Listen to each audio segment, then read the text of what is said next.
Hello good morning students, मैं सुरेंद्र पांडे आपका biology का टीचर वही पांडे क्लासेस फिर से लेकर आए हैं आपके लिए एक नया वीडियो।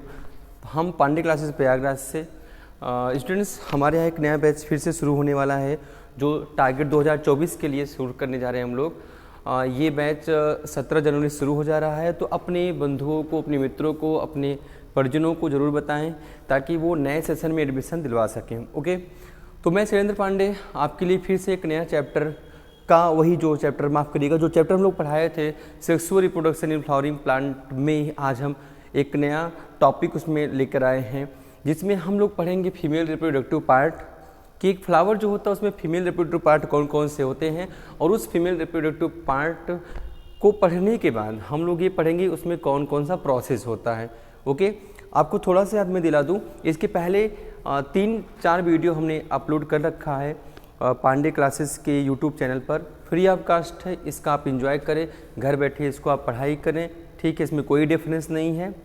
और उसमें हम पढ़े क्या हैं, अब तक जो पढ़ाया गया वीडियो था उसमें हमने ये पढ़ा है कि मेल रिप्रोडक्टिव पार्ट कौन से होते हैं, उनमें कौन से प्रोसेस होते हैं। और मेल रिप्रोडक्टिव पार्ट में हम आपको साफ साफ बता दें कि मेल रिप्रोडक्टिव पार्ट जो फ्लावर का पार्ट होता है उसको स्टेमेन बोलते हैं, पुंकेसर कहते हैं। और पुंकेसर में हमने देखा था एंथरलोब फिलामेंट होता है, एंथरलोब का सेक्शन कट किया गया था, उसके अंदर हमने डिफरेंट टिश्यू पाया था।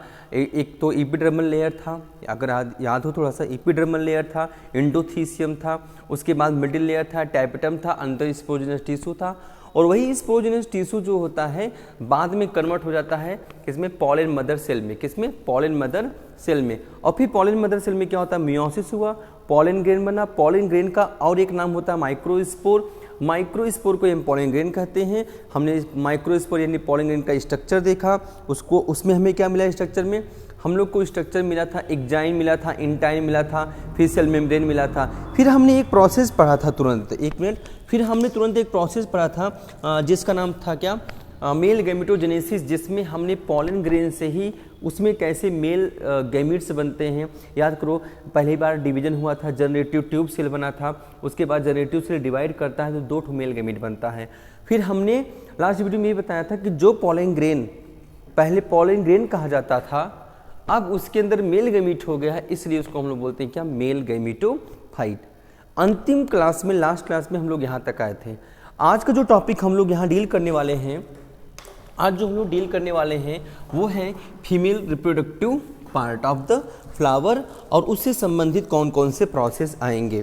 ओके, तो मैं हेडिंग डाल देता हूँ यहाँ पर हेडिंग हो जाएगा क्या, female reproductive part, female reproductive part of the flower लिख देता हूँ मैं, नहीं तो आप लोग समझेंगे कि ह्यूमन नहीं, फ्लावर का, ठीक है।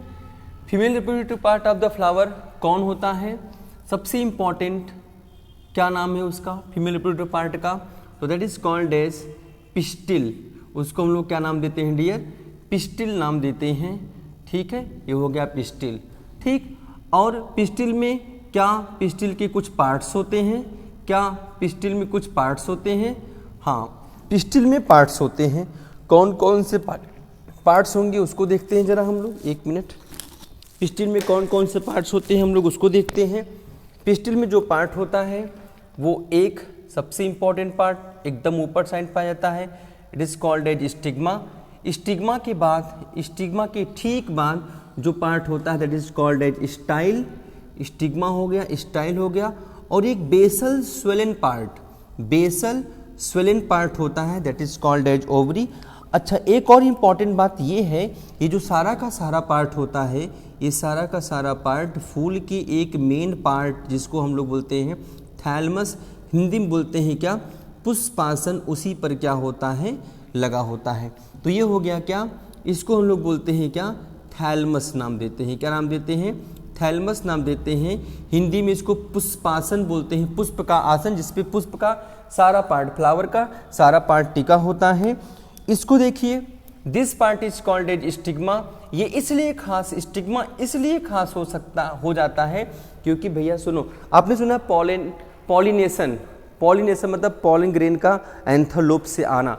तो जब कभी एंथर, देखिए जैसे ये रहा, मान लीजिए ये एंथर लोब है, जब एंथर लोब रप्चर होगा, फटता है, उसका डेहिसेंस होता है, तो डेहिसेंस के बाद यहाँ पर पॉलन ग्रेन्स निकल जाते हैं, और जब ये पॉलन ग्रेन्स हवा के माध्यम से, किसी कीड़े मकोड़े के माध्यम से, इंसेक्ट के माध्यम से, पानी के माध्यम से क्या होते हैं, यहाँ से आते हैं, और इसी पार्ट पर स्टिग्मा मतलब फीमेल रिप्रोडक्टिव पार्ट के इसी पार्ट पर आकर पॉलन ग्रेन पड़ता है।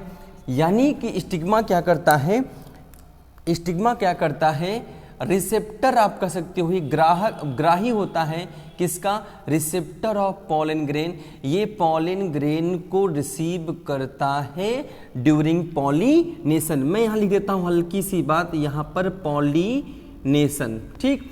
तो स्टिग्मा इसीलिए खास है क्योंकि ये पॉलन ग्रेन को रिसीव करता है। ओके, अब मेरी बात ध्यान सुनना। स्टिग्मा के बाद जो ये पार्ट आपको ट्यूब लाइक स्ट्रक्चर दिखाई दे रहा है, इस ट्यूब लाइक स्ट्रक्चर को नाम देते हैं क्या, स्टाइल। स्टाइल क्या होता है, आप समझिए एक प्रकार का ट्यूब्यूलर स्ट्रक्चर होता है, लेकिन एक बात याद रखना, ये ट्यूब लाइक होता है, लेकिन इसकी भी एक खासियत है, कभी कभी ये हॉलो होता है, कुछ पौधों में हॉलो होता है, लेकिन कुछ पौधों में ये कैसा होता है, सॉलिड होता है, ठोस स्ट्रक्चर होता है, इसके अंदर कोई खाली जगह नहीं होता। चलिए ये हो गया स्टाइल। उसके बाद आपको बेसल में मतलब कि आधार भाग पर, इस पिस्टिल के आधार भाग पर स्वेलन पार्ट, फूला हुआ बल्बस पार्ट मिलता है, and that part is called as ovary. अच्छा, ओवरी क्यों खास है ये भी ध्यान दीजिए। ओवरी भी अपने आप में बहुत खास स्ट्रक्चर है। क्यों ये ओवरी खास स्ट्रक्चर बन जाता है, ये ओवरी खास स्ट्रक्चर, एकदम खास संरचना क्यों बन जाता है, इसकी वजह क्या है, इसकी वजह बताते हैं हम आपको, एक सेकंड बस प्लीज़, ठीक। इसकी खास वजह ये है कि इसी ओवरी के अंदर यहाँ पर प्लेसेंटा पाया जाता है, चिंता ना करें डिटेल करूँगा।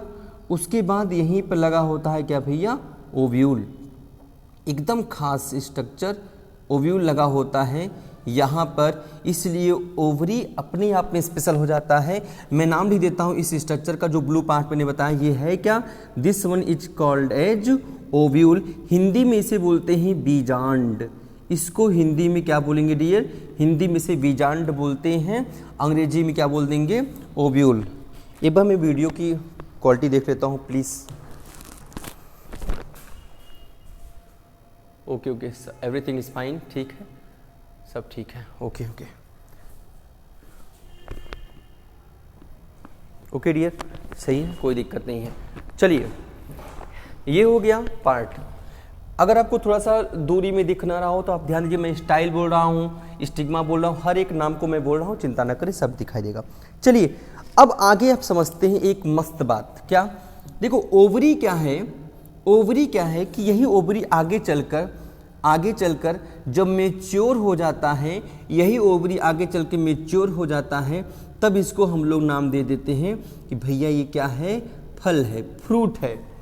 लेकिन याद रखना, हम फल कब बोलते हैं इसको, जैसे यूज के हिसाब से बात करें, कैसा हम यूज करते हैं।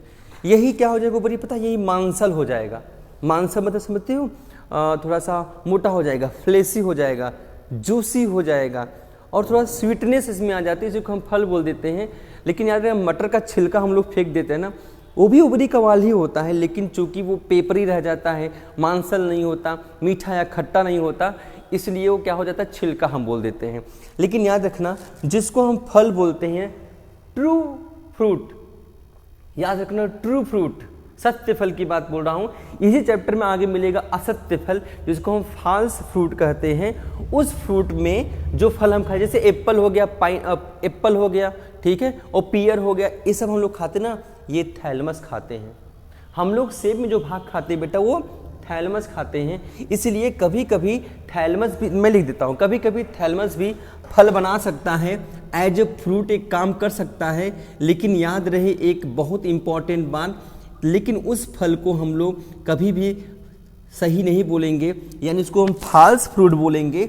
और जो ओवरी की दीवार से बनेगा उसको हम लोग क्या बोल देंगे, ट्रू फ्रूट बोल सकते हैं। देखो बड़ा अजीब है लेकिन इम्पॉर्टेंट है भाई, कुछ इसमें नया नहीं है, ज़रूरी है। फल कहाँ से बन सकता है? फल के बनने का 2 स्ट्रक्चर होता है। एक स्ट्रक्चर तो ये हो गया कि ओवरी का दीवार ही फल बना दे। जब ओवरी की दीवार से फल बनेगा उसको ट्रू फ्रूट बोलेंगे। लेकिन ये जो थैलेमस आप देख रहे हो ना, यही थैलेमस आगे चल के फल बनाता है, लेकिन उसको हम क्या बोलते हैं? फॉल्स फ्रूट बोल देते हैं। इतना याद रखिएगा। चलिए, ये तो हो गया ओवरी के बारे में। ओव्यूल के बारे में क्या बात है? ओव्यूल के बारे में इतनी बात आप समझिए, जब फर्टिलाइजेशन हो जाता है, निषेचन की प्रक्रिया जब हो जाती है, तो निषेचन की प्रक्रिया के बाद यही ओव्यूल, अब ध्यान दीजिएगा, कन्वर्ट हो जाता है किसमें? सीड में बदल जाता है। ये बहुत इंपॉर्टेंट है। लेकिन एक बात और याद रखिएगा बच्चों, मेरी बात बहुत ध्यान सुनना, जल्दबाजी में मत पढ़िए, आराम समझिए। ओवरी, क्या ओवरी फर्टिलाइजेशन के बाद ही फल बनाएगा? सवाल है, और आप जवाब दीजिए। क्या ओवरी से जो फल बनता है उसमें फर्टिलाइजेशन होना जरूरी है? आपका कमेंट में जरूर पढ़ना चाहूँगा, देखते हैं कौन कौन बताता है। क्या ओवरी फल जब बनाएगा तो क्या इसके लिए फर्टिलाइजेशन की आवश्यकता है? दूसरी बात, ओव्यूल से जब सीड बनेगा क्या इसके लिए फर्टिलाइजेशन की आवश्यकता है? तो ये भैया ये तो है, क्योंकि बीज तो तभी बनेगा जब इस ओव्यूल में फर्टिलाइजेशन वाला कार्यक्रम पास होगा। अगर फर्टिलाइजेशन नहीं हुआ तो ध्यान देना, नो सीड फॉर्मेशन, ओव्यूल छोटा का छोटा ही रह जाएगा। कभी कभी मटर जब छीला जाता है उसमें आप देखते हैं 4-5 मटर के दाने एकदम हेल्दी बड़े बड़े होते हैं, 1-2 दाने आपने देखा होगा छोटे छोटे होते हैं, रूडिमेंट्री टाइप होते हैं, यूजलेस होता है, आपने देखा, आप उसको फेंक देते हैं। लेकिन मेरा सवाल क्या है, कमेंट में जरूर दीजिएगा कि क्या फल बनने के लिए फर्टिलाइजेशन की आवश्यकता पड़ती है? और मैं आपको बता दे रहा हूँ एक बात तो सुनिए, अगर फल बनने के लिए फर्टिलाइजेशन की आवश्यकता पड़ेगी तो इसका मतलब कहीं न कहीं आप बोलेंगे कि फर्टिलाइजेशन अगर नहीं हुआ तो फल भी नहीं बनेगा, यही आप बोलना चाहेंगे। ठीक, अब आपका क्वेश्चन हमने आपको दे दिया, आप कमेंट करिएगा, देखते हैं कौन कौन बताता है। अगले क्लास में उसको कर देंगे, पूरा कर देंगे, चिंता मत करिएगा। तो चलिए भैया, इस सेगमेंट से हमने देखा कि थैलेमस, चौंकाने वाली बात तो आपके लिए यही है कि थैलेमस से भी फल बन सकता है, ओवरी से भी फल बन सकता है, लेकिन इधर से ट्रू बनेगा, इधर से कैसा बनेगा? फॉल्स फ्रूट बन जाता है। ये पार्ट किसका हो गया डियर? ये पार्ट हो गया आपका फीमेल रिप्रोडक्टिव पार्ट। एक बार इसका आप स्क्रीनशॉट ले लें प्लीज।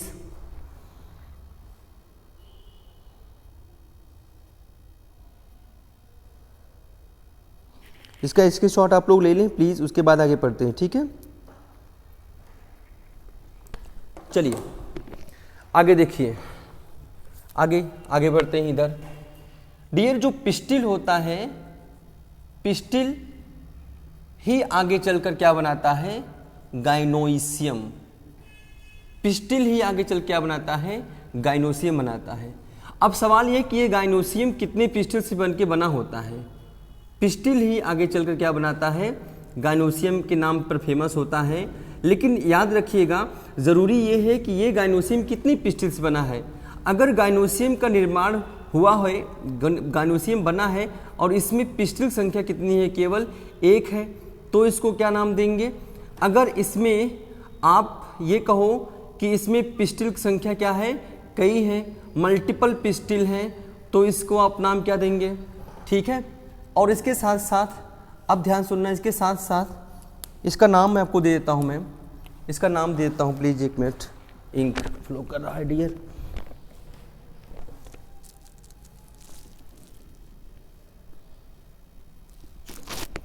ठीक है, देखिए डियर, जब यहाँ पर एक फ्लावर हो जिसमें पिस्टिल बहुत ज़्यादा हो तो उसका नाम होता है क्या? Multi carpellary, multi carpellary gynoecium, या पिस्टिल कोई भी गाइनोसियम नाम दे देंगे, मल्टी कार्पेलरी गाइनोसियम। जबकि इसको नाम क्या देंगे? इसका नाम देंगे मोनोकार्पेलरी गाइनोसियम का नाम देते हैं। एक बार फिर से क्लियर करता हूँ मैं, पिस्टिल जो होता है दरअसल यूनिट होता है, लेकिन ये पिस्टिल क्या करता है? जब ये पिस्टिल फ्यूज होता है, ग्रुपिंग करता है तो गाइनोसियम बनाता है। लेकिन गाइनोसियम भी दो प्रकार का होगा, इसमें पिस्टिल की संख्या कितनी है ये इंपॉर्टेंट है। एक है तो मोनोकार्पेलरी बोल देंगे, कई है तो उसको हम मल्टी कार्पेलरी गाइनोसियम का नाम दे देते हैं। अब ये मल्टी कार्पेलरी भी दो प्रकार के होते हैं। मल्टी कार्पेलरी गाइनोसियम में कितने प्रकार हो जाएंगे? दो प्रकार के हो जाएंगे। क्यों? डिपेंड करता है कि सारे के सारे जो पिस्टिल, सॉरी माफ करना, पिस्टल नहीं तो आपको बंदूक गोली याद आएगा। पिस्टिल कह रहा हूँ मैं, पिस्टिल, ठीक है, गलती से निकल गया। पिस्टिल अगर एक से अधिक हैं, अनेक हैं, तो वो पिस्टिल फ्यूज हैं कि फ्री फॉर्म में हैं? फ्यूज है कि फ्री फॉर्म में है? तो ध्यान दीजिएगा, अगर सारे के सारे पिस्टिल क्या हैं? फ्री हैं, तो क्या नाम आएगा? अगर सारे के सारे पिस्टिल क्या है? फ्यूज हैं, तो क्या नाम आएगा? यहाँ लिख देता हूँ मैं, ठीक है। अगर फ्री हैं तो उनका नाम आ जाएगा एपोकार्पस। क्या नाम आएगा? एपोकार्पस। अगर वो फ्यूज्ड हैं तो उनका नाम क्या आ जाएगा? सिनकार्पस नाम आ जाता है। एपोकार्पस और सिनकार्पस आपके लिए ये इंपॉर्टेंट टर्म है, याद रखना। Free pistils, apocarpous, fuse pistil, syncarpous नाम आ जाता है। एक बार आप इसको देख लीजिए ताकि हम इसको इरेज कर सकें। मैं एक बार फिर से वीडियो देख लूँ, जरूरी है।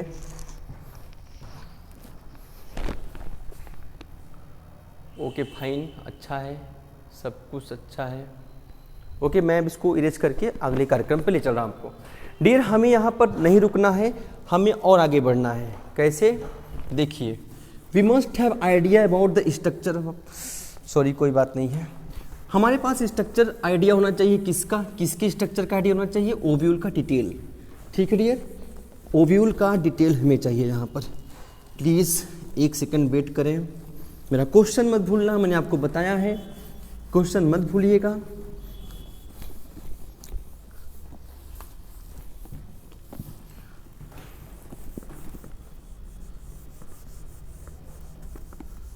आप लोग पांडे क्लासेस प्रयागराज में आए, आपका स्वागत है। इसलिए कि यहाँ पर आपको बहुत ही किफ़ायती फ़ीस दर, हमारे यहाँ फ़ीस बहुत अच्छा है भैया, ठीक है। यहाँ पर हर व्यक्ति, हर प्रकार के बच्चे पढ़ सकते हैं, चाहे वो इकोनॉमिकली बहुत बड़े घर से हों या इकोनॉमिकली अगर आप कमज़ोर हैं तो भी आप यहाँ पर क्लासेस लें, क्योंकि फ़ीस बहुत ही अफोर्डेबल है। प्लस हमारे यहाँ स्कूल भी चलता है, तो आप यहीं पर हाई स्कूल के बाद 11th में ही क्या करें? नाम लिखवाएं। स्कूल भी आपको जाने का आवश्यकता नहीं है, हमारे यहाँ सब व्यवस्था है, ठीक है। डायरेक्ट आपको 12th में ही जाना पड़ेगा, वही बोर्ड का जो प्रैक्टिकल होता है उसके लिए, बोर्ड के एग्ज़ाम के लिए, बस कोई क्लास का झंझट नहीं रहेगा, ठीक है। चलिए 1 सेकंड, ये स्टिग्मा था, okay. This one is the style, okay. This one is the ovary, okay. Then thalamus, okay. उसके बाद याद रखिएगा इसके अंदर क्या था? इसके अंदर बेटा हम लोगों ने देखा था यहाँ पर कुछ खास स्ट्रक्चर जिसको हम लोग बोलते हैं क्या? ओव्यूल। हम इसी ओव्यूल को बाहर निकाल रहे हैं। हम लोग ओव्यूल को डिटेल करेंगे, तो ओव्यूल को डिटेल करेंगे तो कैसे डिटेल होगा? देखो, सबसे इंपॉर्टेंट पार्ट, ये पार्ट मत भूलना, ये ओवरी वॉल है। मतलब अब समझो हम इतने पार्ट को, ये जो पार्ट नहीं है इसी को हम डिटेल कर रहे हैं, तो this is the ovary wall. ये ओवरी का दीवार हो गया, कूल। अब यहाँ पर क्या है? ये देखिए, ये पार्ट, इसको हम एकदम नहीं इग्नोर कर सकते क्योंकि ये प्लेसेंटा है भैया। क्या है ये? प्लेसेंटा। क्यों ये इंपॉर्टेंट है? क्योंकि ओव्यूल इसी के द्वारा ओवरी की दीवार से जुड़ा होता है, प्लेसेंटा बोलते हैं। इसके पहले फिगर हमने आपको दिखाया था इस प्रकार से स्ट्रक्चर, ठीक है। अब क्या हुआ देखिए, हम आगे बढ़ाते हैं फिगर बनाने का तरीका कुछ इस प्रकार से रहेगा कि आप, ठीक है, आप एक काम करेंगे, थोड़ा सा वेट करें भाई। आप एक पार्ट ऐसे बीचों बीच बनाएं इस प्रकार से। ये देखिए, हमने एक पार्ट ऐसे ड्रॉ कर लिया बीचों बीच ऐसे, एग लाइक स्ट्रक्चर, एग अंडा, एग लाइक स्ट्रक्चर ऐसे बनाइए। उसके बाद फिर क्या करिए पता है? देखो तरीका देखो, इस पे आप कुछ इस प्रकार से स्ट्रक्चर बनाएं, फिर से ऐसे, जैसे एक क्या है, बाउल है, उसके अंदर हमने इसको रख दिया। Okay fine. उसके बाद आप क्या करिए, नाउ अब आप यहाँ से इसको ऐसे ला दो, यहाँ से इसको ऐसे ला दो। ओके, फिर स्ट्रक्चर को रिपीट कर दो। ये देखिए, इस स्ट्रक्चर को हम क्या कर दिए, रिपीट कर दिया। एक बार और रिपीट करते हैं, ऐसे, वंस अगेन ऐसे ऐसे। इसको भी क्या करो आप, ऐसे बना दो, ऐसे बना दो। अब थोड़ा सा टिपिकल है लेकिन आसान है, कोई चीज़ कठिन नहीं होता। ठीक, मैं ट्राई करता हूँ कि हो जाए अपना काम। तो नियमतः एक बार हो सकता है मिटाना पड़े, लेकिन सब कुछ ठीक रहा तो एकदम नहीं मिटाना पड़ेगा। ठीक, ये देखिए, ये ऐसे देखिए, ये देखिए, और ये देखिए, समझिए आप लोग। ये ओव्यूल का स्ट्रक्चर हमने ड्रॉ कर दिया यहाँ पर आराम से। ये देखिए, ऐसे स्ट्रक्चर लाइक दिस, ऐसे देख रहे हैं। हमने यहाँ पर एक फर्स्ट क्लास ओव्यूल ड्रा कर दिया भैया। ठीक, इन स्ट्रक्चर को इसलिए हाईलाइट करना जरूरी है क्योंकि थोड़ा सा वीडियो रिकॉर्डिंग में ठीक से नहीं दिख रहा होगा। आई होप अच्छा ही दिख रहा होगा, लेकिन देखिए ज़रा, ये फाइनली हमने ड्रॉ कर लिया। हमने जैसे स्टेप बताया था आप वैसे ही ड्रॉ करिए, क्योंकि बोर्ड एग्जाम में ये स्ट्रक्चर पूछा जा सकता है। बोर्ड एग्जाम में क्वेश्चन पूछते भी हैं, स्ट्रक्चर ऑफ ओव्यूल ड्रॉ करें कि ओव्यूल का स्ट्रक्चर कैसा होता है। Please draw well level diagram of the ovule. Ovule का बीजांड का एक नामांकित चित्र बनाएं। ये ऐसा क्वेश्चन आपसे एग्जाम में बहुत तेज़ी के साथ पूछा जा सकता है। चलिए हम अब आगे बढ़ते हैं, लेबलिंग पे चलते हैं। देखो डियर, यहाँ ये जो स्ट्रक्चर सबसे अंदर बीचों बीच है, यहाँ जो स्ट्रक्चर सबसे अंदर बीचों बीच है उसको देख लीजिए। This one is called as nucellus. यही इस पूरे फिल्म का हीरो यही है। क्यों बताऊंगा। तो this central portion is called as nucellus. इसको न्यूसेलस बोलते हैं, हिंदी नहीं बता सकता, सॉरी, न्यूसेलस कहेंगे। उसके बाद देखिए, उसके बाद सुनिए, इसको देखिए, ये कौन है, इसको बोलते हैं हम लोग integument. Integu, this one is called as integument. तो ये कौन है, ये भी वही है, क्या है, इंटेग्यूमेंट। ये भी इंटेग्यूमेंट है। इसका मतलब दो इंटेग्यूमेंट, हाँ इसमें दो इंटेग्यूमेंट है। बस याद रखना क्या, एक है इनर इंटेग्यूमेंट, एक अंदर तरफ है, और एक है कहाँ पर, आउटर इंटेग्यूमेंट, एक बाहर की तरफ है। इस प्रकार से अगर मैं आपसे बोलूं कि भैया इस ओव्यूल में आपको कितने इंटेग्यूमेंट मिल रहे हैं, तो आप साफ साफ बोलेंगे दो इंटेग्यूमेंट मिल रहे हैं। इसलिए ध्यान देना, ऐसे ही ओव्यूल को हम लोग बोलते हैं बाइटेग्मिक ओव्यूल। क्या नाम देंगे, बाइटेग्मिक ओव्यूल। यानी अगर ये बाइटेग्मिक ओव्यूल है, दो इंटेग्यूमेंट वाला, अगर यहाँ पर दो इंटेग्यूमेंट वाला ओव्यूल है, तो क्या एक इंटेग्यूमेंट वाला भी ओव्यूल हो सकता है, हाँ हो सकता है। इसलिए हम लिख सकते हैं ओव्यूल यूनिटेग्मिक भी हो सकता है। यूनिटेग्मिक ओव्यूल हो सकता है जिसमें इंटेग्यूमेंट की संख्या कितनी होगी, यूनी का मतलब लगभग बोला जाता है कि एक, क्या बोला जाता है डियर, एक। और ऐसा भी है क्या कि कोई ओव्यूल हो जिसमें इंटेग्यूमेंट ही ना हो, तो उसको क्या बोलेंगे, that are called as ategmic ovule.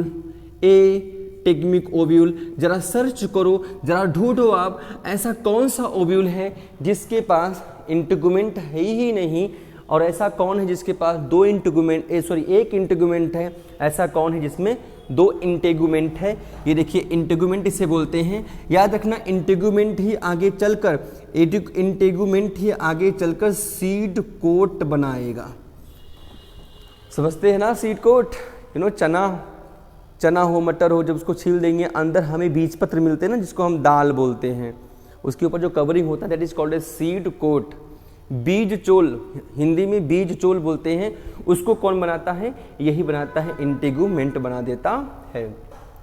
अगर आप देखें यहाँ पर एक पार्ट ऐसा है जहाँ पर इंटेगुमेंट नहीं है, और जहाँ पर इंटेगुमेंट नहीं है उसका नाम होता है माइक्रोपाइल। क्या नाम है उसका?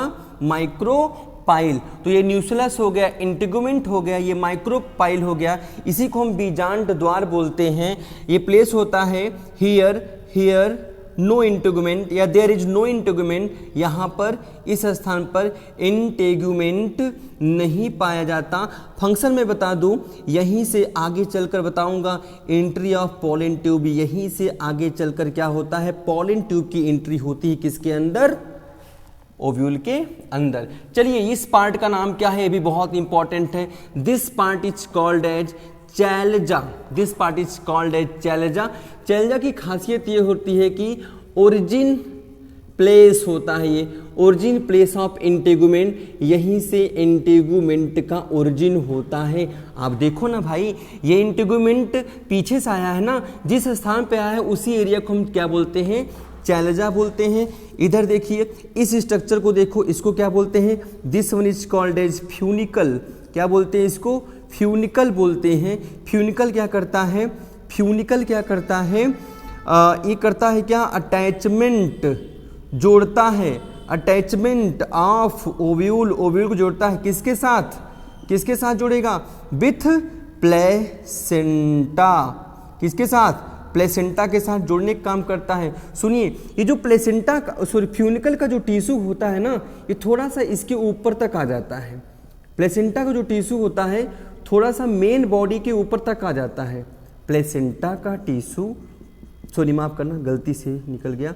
फ्यूनिकल का टिश्यू थोड़ा सा क्या होता है? मेन बॉडी के ऊपर आ जाता है। यहाँ हल्का सा उभरा हुआ स्ट्रक्चर मिलता है, and that is called as raphe. क्या बोलते हैं?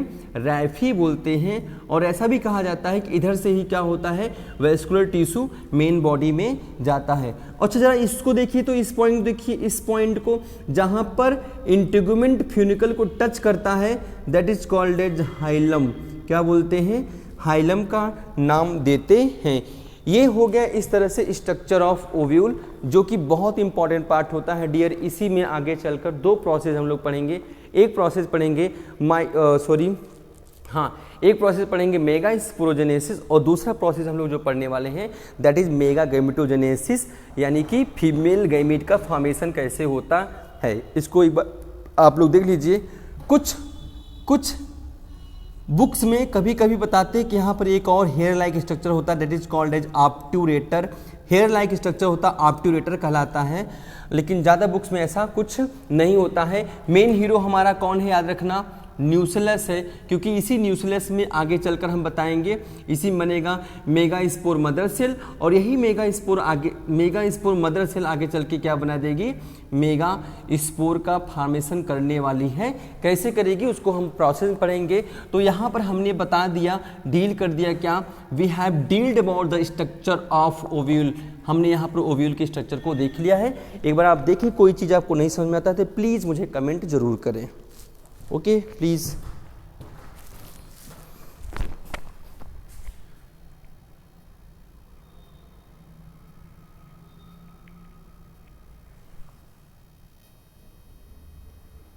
ओके डियर, तो हमने अभी तक क्या पढ़ लिया? स्ट्रक्चर ऑफ ओव्यूल पढ़ लिया है। तो अब आपने ये फिगर आपको तो याद ही होगा, अभी जस्ट बनाया था भैया। ठीक है, हमने इधर मैटर ख़त्म कर दिया। इधर आ जाइए। इधर हमने आपको साफ साफ एक ही चीज़ बताया था, हमारा इस पूरी स्ट्रक्चर का सबसे मेन मुद्दा जो जुटने वाला है वो किस पर जुटने वाला है डियर? न्यूक्लियस ही सारे काम करने वाले हैं। लेकिन इस सारे काम में एक हेडिंग जरूर पढ़ना चाहिए। हेडिंग का नाम क्या है? देखिए, हेडिंग हमें जो पढ़ना चाहिए that is called as megasporogenesis. क्या है ये? प्रोसेस है भैया, ध्यान दीजिएगा। मेगा स्पोरोजेनेसिस स्ट्रक्चर नहीं, क्या है ये? प्रोसेस है। हमने स्ट्रक्चर पढ़ लिया, इवेंट्स पढ़ने जा रहे हैं। एनसीईआरटी की भाषा में देखें ना, इवेंट्स पढ़ने जा रहे हैं। होता क्या है? ध्यान सुनिएगा। इसमें क्या होता है? इसमें होता यह है कि जो यहाँ पर न्यूक्लियस होता है भैया, ये जो ढेर सारी यहाँ न्यूक्लियस की कोशिकाएं होती है, न्यूक्लियस ग्रुप ऑफ सेल्स होते हैं, यही न्यूक्लियस मेन किरदार निभाने जा रहा है। पूरा फोकस बनाए रखिएगा, यहाँ पर इंपॉर्टेंट है। दरअसल जो यहाँ न्यूक्लियस होता है, न्यूक्लियस की कुछ कोशिकाएं गेट स्पेशलाइज्ड, बिकम स्पेशलाइज्ड। कुछ कोशिकाएं, खास करके एक कोशिका में आगे बढ़ा रहा हूं मैं, न्यूक्लियस की एक कोशिका क्या होती है, स्पेशलाइज्ड हो जाती है। तो लिख देता हूं मैं, लिखता हूं मैं क्या, आप यहां लिखता हूं मैं क्या सेल ऑफ न्यूक्लियस क्या हो जाती हैं, बीकम क्या, स्पेशलाइज्ड। ठीक है, तो क्या हुआ, और सुनो एक ही कोशिका यहां लिखना, सिंगल सेल, सभी कोशिकाएं नहीं भैया, single cell, one cell of the nucleus become specialised. तो अगर वो स्पेशल हो गया तो उसका नाम कुछ होगा ना, तो दैट इज कॉल्ड एज, जिसको अब हम नाम देंगे, बहुत ही अच्छा नाम है, बहुत ही इंपॉर्टेंट नाम है, तो नाम लिख देते हैं यहां पर, that is called as megaspore. Megaspore की मां, की मदर, कौन, सेल। एक सेल है, ध्यान सुनना, एक सेल है जो कि क्या है, मां है, मदर। किसकी मां है, मेगास्पोर के। तो आप समझ सकते हैं पॉलन मदर सेल हमने वहां पर पाया था मेल पार्ट में, स्पोरोजेनस टिश्यू था, converted into pollen mother cell. लेकिन याद रखना बंधु, वहां पर सारे सेल क्या हो गए थे, कन्वर्ट हो गए थे। यहाँ पर केवल एक सेल कन्वर्ट हो रहा है, किसमें कन्वर्ट हो रहा है, मेगास्पोर मदर सेल। एक्चुअली में इसी को हम लोग एमएमसी का नाम देंगे। याद रखना ये कैसा रहेगा, डिप्लॉयड रहेगा, डिप्लॉयड रहेगा। अब क्या है, चलो इसी सेल को हम लोग बाहर निकाल लेते हैं। ये देखो ये सेल है, सेल का नाम हो गया क्या, मेगास्पोर मदर सेल। इसमें होता है प्रोसेस मेगास्पोरोजेनेसिस का, इसलिए यहां पर होगा क्या, मियोसिस। एक ही बार होगा, एक बार मियोसिस होने के बाद, एक बार मियोसिस होने के बाद यहां पर कुल 4 कोशिकाएं बनती हैं। कुल कितनी कोशिकाएं बनेंगी, 4 कोशिकाएं बनती हैं। यहां पर हम यहां लिख देते हैं 4 मेगास्पोर, 4 मेगास्पोर। लेकिन याद रखना इसकी पोलाइडी क्या होगी, ये हैप्लॉयड होगा, एन। क्यों, क्योंकि मियोसिस है, मियोसिस क्या होता है, रिडक्शनल डिवीजन होता है। तो यहां जरा प्रोसेस लिखते हैं क्या हो रहा है। तो मेगास्पोर और फिर जेनेसिस है, याद करो यहां ओ है, तो फिर क्या लिख देते हैं हम लोग, क्या लिखते हैं डियर, जेनेसिस। जेनेसिस मतलब फॉर्मेशन, जेनेसिस मतलब फॉर्मेशन। ओ ले लेते हैं, ओ फॉर ऑफ, किसका, मेगास्पोर, जेनेसिस ऑफ मेगास्पोर। कैसे हुआ भैया, कहां से हुआ, सुन तो पहले, कहां से हुआ, फ्रॉम किससे हुआ, बोलेंगे फ्रॉम मेगास्पोर मदर सेल। ठीक है भैया, कैसे हो गया, ये भी तो इंपॉर्टेंट है। तो आप बोलेंगे by reductional division, by reductional division. अब क्या बोल देंगे, is called as heading. Heading क्या है हमारा, मेगास्पोरोजेनेसिस। आई होप कि समझ में आया होगा। क्या लिखा मैंने, जेनेसिस ऑफ मेगास्पोर यानी फॉर्मेशन ऑफ मेगास्पोर कहां से हुआ, मेगास्पोर मदर सेल से हुआ। कैसे हुआ भैया, यहां पर मियोसिस हुआ ना, रिडक्शनल डिवीजन, इसलिए क्या बोलेंगे, जेनेसिस यानी formation of the megaspore from megaspore mother cell by reductional division is called as megasporogenesis.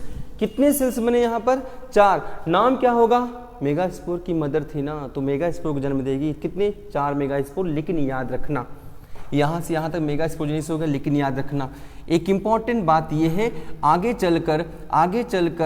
आगे चलकर भैया 4 में से केवल एक ही मेगास्पोर सुरक्षित रहता है, फंक्शनल। तो मैं यहां लिख देता हूं क्या, सिंगल, वो भी कैसा, फंक्शनल मेगास्पोर ही यहां पर बनता है। 4 में से केवल एक ही मेगास्पोर फंक्शनल होता है, और बाकी क्या हो भैया, बाकी क्या हो गया, 3 गेट्स डीजेनरेट, 3 नष्ट हो जाते हैं। क्यों होता है, बड़ा अच्छा सवाल है, लेकिन जवाब अभी नहीं मिल सकता, सॉरी। ठीक, तो ये क्लियर आपने कर लिया है। और ये बात यहाँ पर रखना, जो मेगास्पोर होते हैं वहाँ पर जब हमने माइक्रोस्पोर बताया था, तो माइक्रोस्पोर मदर सेल से मियोसिस हुआ था, तो माइक्रोस्पोर टेट्राएड बना था। उसका अरेंजमेंट याद है आपको, लीनियर आइसोबाइलेटरल, टेट्राहेड्रल, टी शेप, डीकसेट था। यहाँ पर अरेंजमेंट कैसा देखिए, यहाँ पर बोलेंगे लीनियर अरेंजमेंट होता है, ये एक लाइन में अरेंज होते हैं तो लीनियर अरेंजमेंट का नाम दे देते हैं। तो ये हो गया डियर मेगा स्पोरोजेनेसिस। अब हम पढ़ेंगे अगर अच्छा मेगा स्पोरोजेनेसिस ने किसको डेवलप किया, प्रोसेस है तो रिजल्ट क्या हुआ, अगर ये प्रोसेस है तो सीधी सी बात रिजल्ट क्या हुआ, रिजल्ट आप बोलेंगे कि भैया बन गया है मेगा स्पोर। ओके, अब याद रखना अभी कहानी संपन्न इसलिए नहीं है क्योंकि हमें फीमेल गैमीट चाहिए, मेगा स्पोर नहीं चाहिए, फीमेल गैमीट चाहिए, क्योंकि उधर हमने मेल गैमीट बनाया था ना, इधर भी फीमेल गैमीट चाहिए। उस हेडिंग के लिए हमें इंतजार करना पड़ेगा। हम अगले वीडियो में फिर आपसे मिलेंगे। एक बार आप इसको देखें प्लीज़, ज़रूर समझने का प्रयास करो। हमने बड़ी इजी लैंग्वेज में आपको समझाया है, बहुत टफ नहीं है। थोड़ा सा स्पीड आप बढ़ा के देखिए अगर आप रिवीजन कर रहे हैं, ठीक है। और अगली हेडिंग में हम लोग पढ़ेंगे अगला स्टेप, अगला process that is called as female gametogenesis, ठीक है, जिसमें हम एम्ब्रियो साइक बनाएंगे, उसी में हम लोग फर्टिलाइजेशन भी पूरा करेंगे। सो प्लीज़ आपका स्वागत है। प्लीज़ अगर आपको ये वीडियो अच्छा लगता है लाइक करें, चैनल को सब्सक्राइब करें, शेयर करें, अच्छा लगता है कमेंट आपका, ठीक है। Okay, thank you. एक बार आप इसका स्क्रीनशॉट ले सकते हैं। Thank you very much, thank you.